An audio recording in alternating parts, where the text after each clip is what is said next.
Thanks. Grandpa, എന്നോട് ക്ഷമിക്കണേ. സാരമില്ല സ്റ്റെഫി, നിങ്ങൾ കുട്ടികളല്ലേ. എന്നാലും ഗ്രാൻഡ്പാ, എത്ര മോശമായ ഞാൻ ചിന്തിച്ചത്. സ്റ്റെഫി, നിന്റെ മനസ്സിലുള്ള ആ തെറ്റിദ്ധാരണ മാറ്റാൻ കർത്താവ് നിനക്ക് ഇത്ര ചെറുപ്പത്തിലെ ഒരു നല്ല അവസരമാണ് തന്നതെന്ന് ചിന്തിക്കൂ. അതെ സ്റ്റെഫി. ഈ ജാതിയും മതവും നിറവുമെല്ലാം നമ്മുടെയൊക്കെ ഉള്ളിലെ അതിർത്തികൾ വരയ്ക്കുകയേ ഉള്ളൂ. കരുണാമയനായ അവന്റെ ഉള്ളിലുള്ളത് അതിരില്ലാത്ത സ്നേഹം മാത്രമാണ്. പോരാത്തതിന് സ്റ്റെഫി, കാര്യം നമുക്ക് മാത്രമല്ലേ അറിയൂ. നമുക്കിത് മറക്കാം. അതെ, നമുക്കിത് മറക്കാം. ശരിയാ. അങ്ങനെ എന്തെല്ലാം കാര്യങ്ങൾ മറന്നിരിക്കുന്നു അല്ലേ റോമിക്സ്? അത്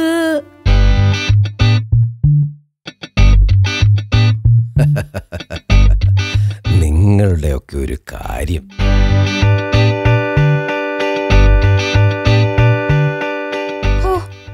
എന്റെ മനസ്സിന് ഇപ്പോഴാ ഒരു ആശ്വാസമായത്. അതായത് കർത്താവ് നിന്നെ പരിശുദ്ധയാക്കിയിരിക്കുന്നു സ്റ്റെഫി.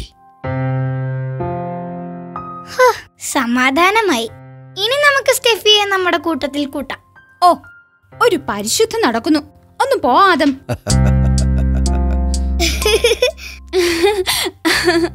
നല്ല നല്ല സൗഹൃദങ്ങൾ പോലും ദൈവത്തിന്റെ വരദാനമാണ് മക്കളെ. ഗ്രാൻഡ്പായും തോമസ് അങ്കിളും ഒക്കെയുള്ള കൂട്ടുപോലെയല്ലേ? തീർച്ചയായും മാഡം.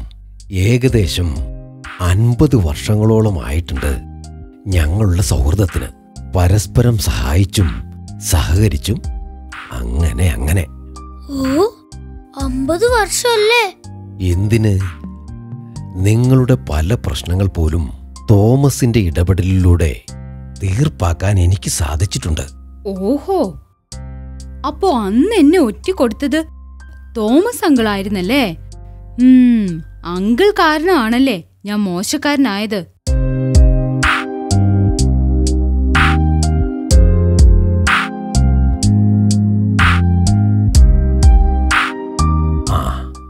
അതൊക്കെ ഒരു കഥ. ഇനി എന്താ നിങ്ങളുടെ പരിപാടി? എന്റെ പുതിയ അയൽക്കാരിയെ ഞാൻ നിങ്ങൾക്ക് പരിചയപ്പെടുത്തട്ടെ. മിടുക്കി. എന്നാ പിന്നെ നമുക്ക് അങ്ങോട്ട് ചെന്ന് പരിചയപ്പെട്ടാലോ? എങ്കിൽ കുറച്ച് ഗിഫ്റ്റും വാങ്ങാം. ശരിയാ, അതവൾക്ക് നല്ല സന്തോഷാവും. എന്നാൽ നമുക്ക് ഇറങ്ങിയാലോ? ഓക്കേ ഗ്രാൻഡ്പാ, ഞങ്ങളെന്നാ പോയിട്ട് വരാം. ശരി മക്കളെ.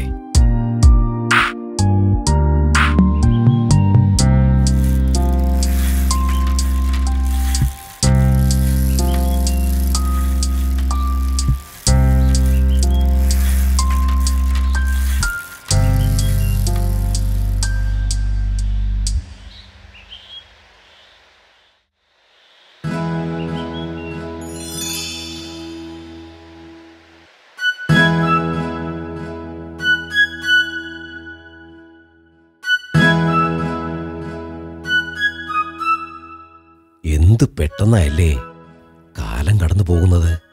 ആഹാ, ഇന്ന് നല്ല മൂഡിലാണല്ലോ. അല്ല, ഞാൻ ആലോചിക്കുകയായിരുന്നു, അന്ന് ആൽബർട്ടോയെ സ്കൂളിൽ കൊണ്ടാക്കാൻ പോയ ആ ദിവസം. അതൊക്കെ ശരിക്കും ഇന്നലെ കഴിഞ്ഞതുപോലെയാ തോന്നുന്നത്. എന്നിപ്പോതേ അവന്റെ മകൻ ആ സ്കൂളിൽ പഠിക്കുന്നു. എന്തായല്ലേ? ശരിക്കും പറഞ്ഞാൽ നമ്മുടെയൊക്കെ റോൾ എന്താണ്? വെറും കാഴ്ചക്കാര്. അവന്റെ കഥയിലും തിരക്കഥയിലും അരങ്ങേറുന്ന നാടകത്തിലെ കഥ പൂർണ്ണമായി പോലും മനസ്സിലാക്കാൻ സാധിക്കാത്ത കേവലം കാഴ്ചക്കാര്. എന്റെ കർത്താവേ, എനിക്ക് ഈ ഭാഷയൊന്നും മനസ്സിലാകുന്നേയില്ല. ദേ, ചായ കുറച്ചുകൂടെ വല്ലതും വേണോ? അത് വേണേ ഞാൻ എടുത്തോണ്ട് വരാം. അല്ലാതെ ഇതിന് മറുപടി പറയാനൊന്നും എനിക്കറിയില്ല. ഏതായാലും ചായ ഒന്നും ഇനി വേണ്ട. ഉണ്ടേൽ ഒരു ഗ്ലാസ് എടുത്ത് മാറ്റിവെച്ചേക്ക്. ചിലപ്പോ തോമസ് വന്നേക്കും. ശരി, എന്നാൽ അങ്ങനെ ആവട്ടെ.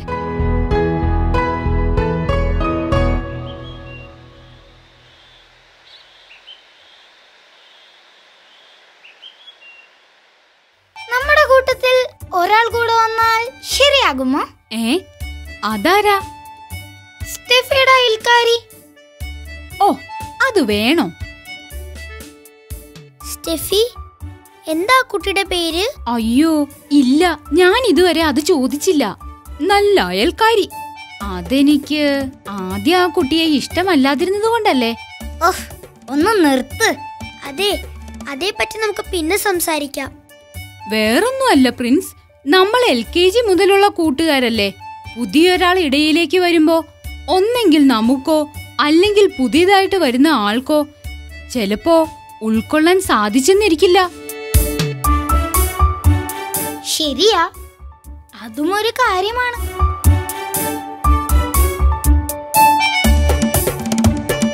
സ്റ്റെഫി എന്താ ആലോചിക്കുന്നത്? അതോ, നമ്മളെല്ലാവരും ആദ്യമായിട്ട് സ്കൂളിൽ വെച്ച് കണ്ടുമുട്ടിയ കാര്യം ഓർക്കുകയായിരുന്നു. സ്റ്റെഫി, അതൊക്കെ ഓർക്കുന്നുണ്ടോ? പിന്നില്ലേ, ആദമന്ന് കരഞ്ഞോണ്ട് ക്ലാസ്സിൽ വന്നതൊക്കെ എനിക്ക് നല്ല ഓർമ്മയുണ്ട്. അത് ശരിക്കും യാത്രാക്ഷീണം കൊണ്ട് കരഞ്ഞു പോയതാ. പിന്നെ യാത്രാക്ഷീണം വരുന്നവര് നെഞ്ചത്തടിച്ചല്ലേ കരയുന്നത്. പ്രിൻസും അത് ഓർക്കുന്നുണ്ടോ? എന്റെ പൊന്നും കുരിശു മുത്തപ്പ, നിങ്ങൾ എന്തിനാ ഇതൊക്കെ ഓർത്തു വെക്കുന്നത്? വേറെയും കുറച്ചും കൂടിയൊക്കെ ഉണ്ട്, ഞാൻ അതും കൂടിയൊക്കെ പറയട്ടെ ആദം? എന്റെ പൊന്ന് പ്രിൻസേ, നാണം കെടുത്തല്ലേ. ആ സമയമൊക്കെ എന്ത് രസായിരുന്നല്ലേ.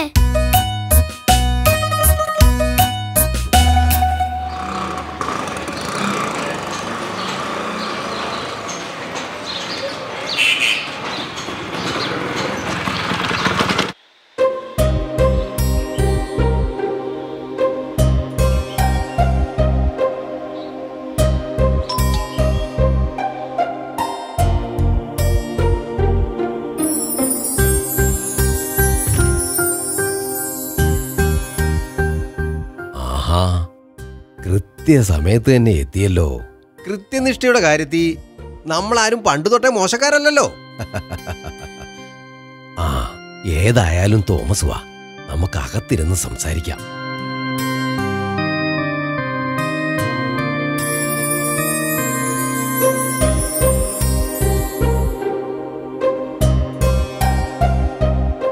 തോമസിന് കുടിക്കാൻ ഒരു ഗ്ലാസ് ചായ ആയാലോ? ഞാൻ കുടിച്ചിട്ടാ ഇറങ്ങിയത്, അല്ലേ തന്നെ ഈ സമയത്ത് ഒരു ചായ കൂടി പതിവില്ല. ശരി, എന്നാൽ ഇനി പറ, എന്താ ശരിക്കും വന്ന കാര്യം? എന്ത് കാര്യം? അവിടെ ഇരുന്ന് ബോറടിച്ചപ്പോ ഇങ്ങോട്ട് വരണമെന്ന് തോന്നി, അത്രമാത്രം.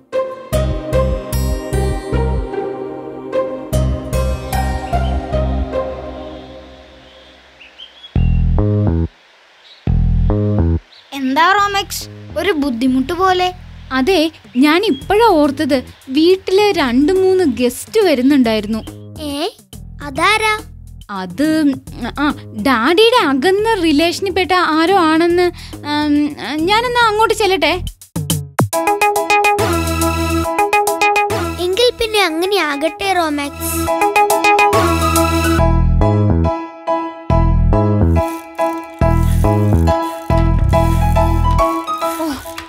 എന്തൊരാശ്വാസം.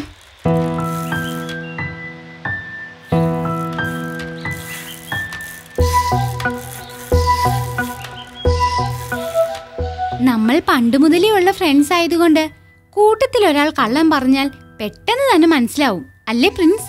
സ്റ്റെഫിക്ക് അത് മനസ്സിലായല്ലേ? എന്നെ പറ്റിയാണോ ഈ പറയുന്നത്? നിന്നെ പറ്റി ഞങ്ങൾ അങ്ങനെ പറയുമോ? നീ മിടുക്കനല്ലേ. അത് ശരിയാണ്. എന്നാലും ഏതാക്രമണത്തെ ചെറുക്കാനും നമ്മളൊന്ന് ബോധവാന്മാരായി ഇരിക്കേണ്ടേ? പിന്നെ അത് വേണം, അത് വളരെ അത്യാവശ്യമാണ്.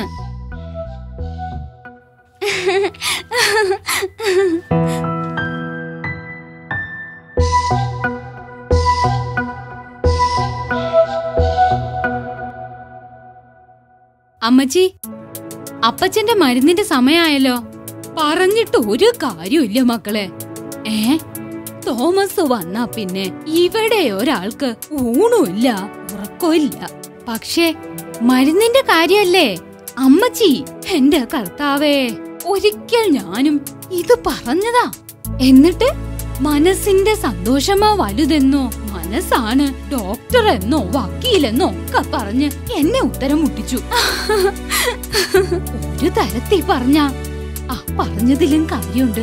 അതെ അമ്മച്ചി, ഈ പ്രായമുള്ള അപ്പച്ചന്റെ പല സുഹൃത്തുക്കളും സ്വന്തം കാര്യം ചെയ്യാൻ പരസഹായം തേടാൻ തുടങ്ങി.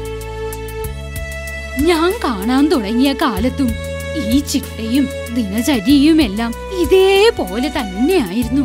അത് ദേ ഇന്നും തുടരുന്നു. അവിടെ ദേ അനക്കമൊക്കെ കേൾക്കുന്നുണ്ട്. യോഗം പിരിഞ്ഞെന്നാ തോന്നുന്നേ.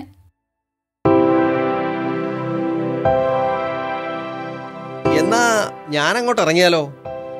എനിക്കൊരു മരുന്നുകൂടി കഴിക്കാനുണ്ട്. അതും കൂടി കഴിച്ചാൽ ഞാനും ഫ്രീയാ. എങ്കിൽ നമുക്ക് വായനശാലയിലേക്ക് പോയാലോ?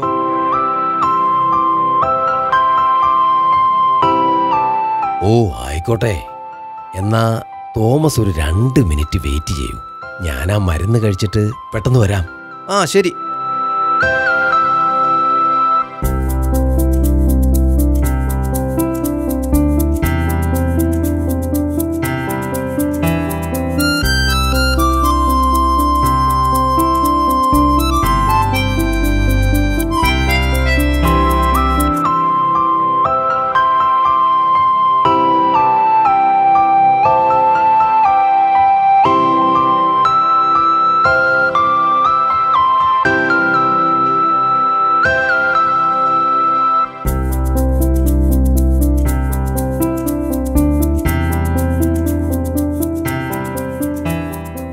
ചേച്ചി നമസ്കാരം. തോമസേ, എന്തുണ്ട് വിശേഷം? നല്ല വിശേഷം ചേച്ചി. വായനശാലയൊക്കെ എങ്ങനെ പോകുന്നു? വലിയ തെറ്റില്ലാതെ പോകുന്നു ചേച്ചി. കർത്താവ് കാക്കട്ടെ നിന്നെ. എന്നാ ഞങ്ങൾ ഇറങ്ങട്ടെ? ആ, 2 പേരും കൂടാണോ പോകുന്നേ? ഞാൻ പോയിട്ട് പെട്ടെന്നിങ്ങ് വരാന്നേ. ശരി ശരി. ഓ ശരി. എന്നാ തോമസേ, നമുക്കിറങ്ങാം. ഓ ശരി.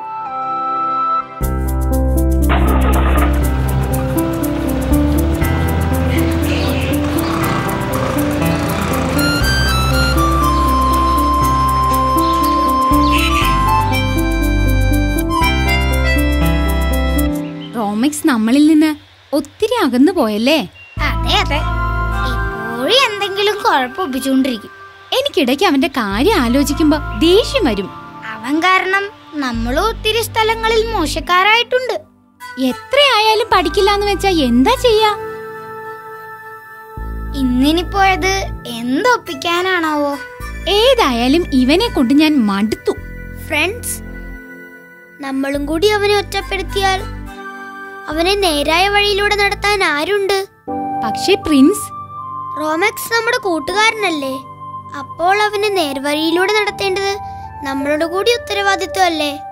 അതുകൊണ്ട് അവനെ നമ്മൾ കൂടി കഴിയൊഴിഞ്ഞാൽ റോമക്സിന് വേറെ ആരാ ഉള്ളത്?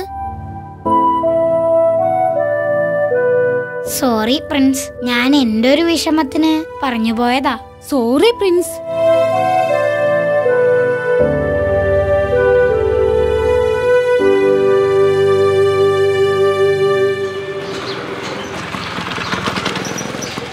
എന്താ കാർ നിർത്തിയത്? എനിക്കൊരു കോള് വിളിക്കാനുണ്ടായിരുന്നു തോമസ്. അങ്ങോട്ട് ചെന്നോളൂ, ഞാൻ ദേ വന്നേക്കാം. ഓ ശരി.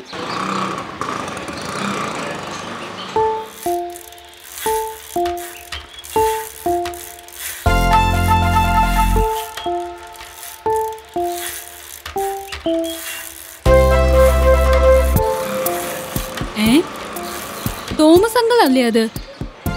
2 വാക്ക് സംസാരിക്കണം.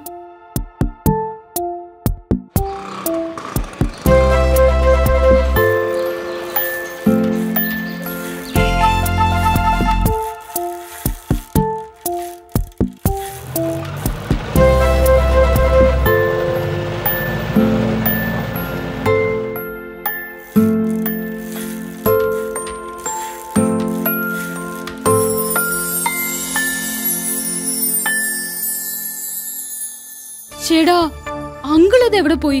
ഒന്ന് സംസാരിക്കണമെന്ന് വെച്ചിട്ട് നടന്നില്ലല്ലോ.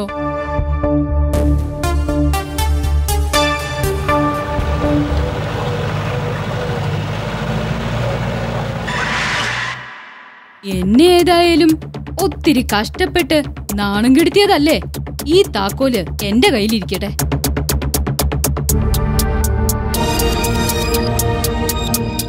റോമക്സ് എന്താണ് ഈ കാണിച്ചത്? ഒരുപക്ഷെ റോമക്സിനെ പറ്റിയുള്ള വിവരം നൽകിയത് തോമസ് ആണെന്ന് അവന് മനസ്സിലായി കാണും. കരുണാമയനായ എന്റെ കർത്താവേ, ഈ കുട്ടിക്കിതെന്താ ഈ സംഭവിക്കുന്നത്?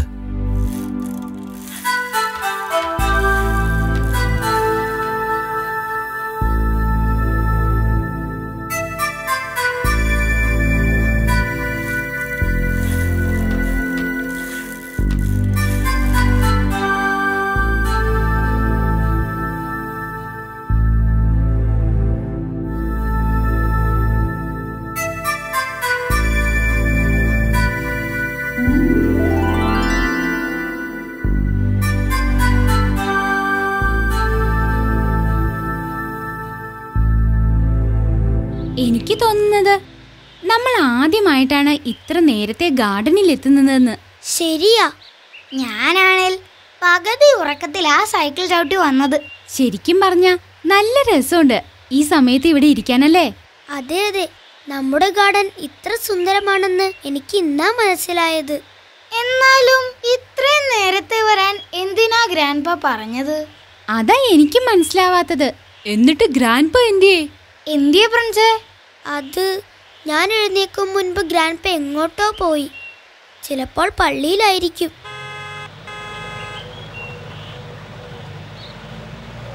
ഗ്രാൻഡ്പ ദേ വരുന്നുണ്ട്.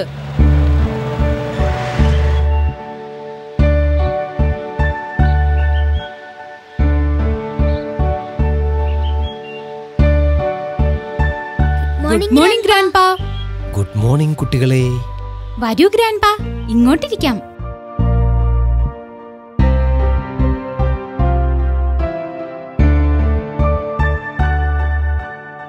ഗ്രാൻഡ്പ ഇന്ന് രാവിലെ പള്ളിയിൽ പോയിരുന്നല്ലേ? അതാ അല്പം താമസിച്ചത്. സാധാരണ നമ്മളാ കഥ പറയാൻ ഗ്രാൻഡ്പായെ നിർബന്ധിക്കാറ്. ഇത് ഗ്രാൻഡ്പ ഇങ്ങോട്ട് പറഞ്ഞല്ലോ. ശരിയാണല്ലോ. അപ്പോ അത്രയ്ക്ക് നല്ല കഥയായിരിക്കുമല്ലോ ഗ്രാൻഡ്പ. ഞാൻ എന്തായാലും കഥ പറയാം. നിങ്ങൾ തീരുമാനിക്ക് നല്ലതാണോ അല്ലയോ എന്ന്. ശരി ഗ്രാൻഡ്പ. നിങ്ങളും ശ്രദ്ധിച്ചു കേട്ട് അഭിപ്രായം പറയണേ.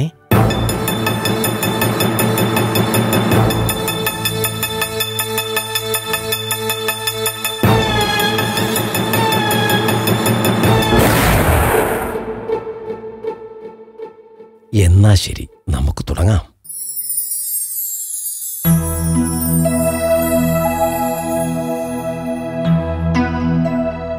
പണ്ട് പേർഷ്യയിൽ വളരെ ധനവാനായ ഒരു ചക്രവർത്തി ഉണ്ടായിരുന്നു. അദ്ദേഹം വളരെ അമൂല്യമായ ഒരു നിധിയുടെ ഉടമ കൂടിയായിരുന്നു. അദ്ദേഹത്തിന് 3 മക്കളുണ്ടായിരുന്നു. തൻ്റെ മക്കളിൽ കൂടുതൽ സ്വഭാവ മഹിമയുള്ള ആൾക്ക് ആ നിധി സമ്മാനിക്കുവാൻ ചക്രവർത്തി തീരുമാനിച്ചു. അദ്ദേഹം 1ാമത്തെ പുത്രനെ വിളിച്ച ശേഷം അവൻ ആ കൊല്ലം ചെയ്ത നല്ല കാര്യം എന്താണെന്ന് ചോദിച്ചു. അതിനു മറുപടിയായി ഒരു മുത്തുവ്യാപാരി തന്നെ ഏൽപ്പിക്കാൻ ശ്രമിച്ച മുത്തുകൾ എണ്ണത്തിലൊരു വ്യത്യാസവുമില്ലാതെ മടക്കിക്കൊടുത്ത കാര്യം അവൻ സൂചിപ്പിച്ചു. കൊള്ളാം, മിടുക്കനെന്ന് പറഞ്ഞ് ചക്രവർത്തി മകനെ പുകഴ്ത്തി. അതിനുശേഷം അദ്ദേഹം തൻ്റെ 2ാമത്തെ മകനോട് അവൻ ആ വർഷം ചെയ്ത നല്ല കാര്യം എന്താണെന്ന് ചോദിച്ചു. ഒരു ദിവസം തോട്ടത്തിൽ നടന്നുകൊണ്ടിരിക്കെ നദിയിൽ കുളിച്ചുകൊണ്ടിരുന്ന ഒരു കുട്ടി മുങ്ങി മരിക്കാൻ തുടങ്ങുന്നത് കണ്ട് ആ കുട്ടിയെ രക്ഷിച്ച കാര്യം അവൻ അപ്പോൾ ചക്രവർത്തിയോട് പറഞ്ഞു. ചക്രവർത്തി അവനെയും പുകഴ്ത്തി.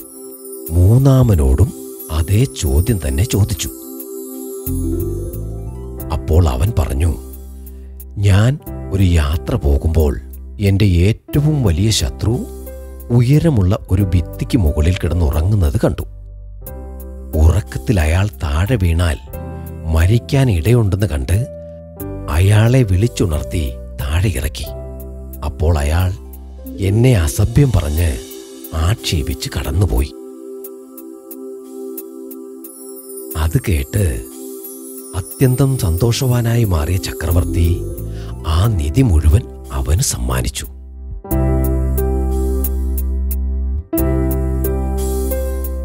കഥയൊക്കെ ഇഷ്ടപ്പെട്ടു. പക്ഷേ പിന്നെ എന്താ സ്റ്റെഫി പ്രശ്നം? ഗ്രാൻഡ്പാ, അവർ 3 പേരും ചെയ്തത് നല്ല കാര്യല്ലേ? അതെ, പക്ഷെ നിധി കിട്ടിയത് മൂന്നാമന് മാത്രം. അതിന്റെ കാരണം ആർക്കെങ്കിലും പറയാമോ? ഞാനൊന്ന് ശ്രമിക്കട്ടെ ഗ്രാൻഡ്പാ. മിടുക്കൻ. ശരി, കേൾക്കട്ടെ. ഗ്രാൻഡ്പാ, ആദ്യത്തെ 2 പേരും നമ്മൾ സാധാരണയായി ചെയ്യേണ്ട കടമയാണ് ചെയ്തത്. എന്നാ മൂന്നാമൻ തന്റെ ശത്രുവിനെ സ്നേഹിക്കുക വഴി കർത്താവിന്റെ വാക്കുകൾ പിന്തുടർന്നാണ് പ്രവർത്തിച്ചത്. മിടുക്കൻ. എന്റെ കർത്താവേ, എനിക്ക് വിശ്വസിക്കാനാവുന്നില്ല. ഈ കഥയിലെ മൂന്നാമൻ തന്റെ ശത്രുവിനെ സഹായിച്ചു. ഇന്നലെ ഞാൻ ശത്രുവിനെ പോലെ കണ്ട തോമസ് അങ്കിളിനെ മനസ്സ് മാറി ഉപദ്രവിക്കാതെ വിട്ടു. തന്റെ ശത്രുവിനെ സ്നേഹിച്ച ആ മൂന്നാമത്തെ പുത്രനും എനിക്കും അംഗീകാരം ലഭിച്ചു. കർത്താവേ, നന്ദി. അങ്ങയുടെ പാതയിലൂടെ എന്നെ നടത്തിയതിന് ഒത്തിരി നന്ദി. 1000 നന്ദി. റോമക്സ് ഈ കഥ ശരിക്കും ഉൾക്കൊണ്ടു. എന്റെ ഉദ്യമം വിജയിച്ചു. അങ്ങേക്ക് നന്ദി.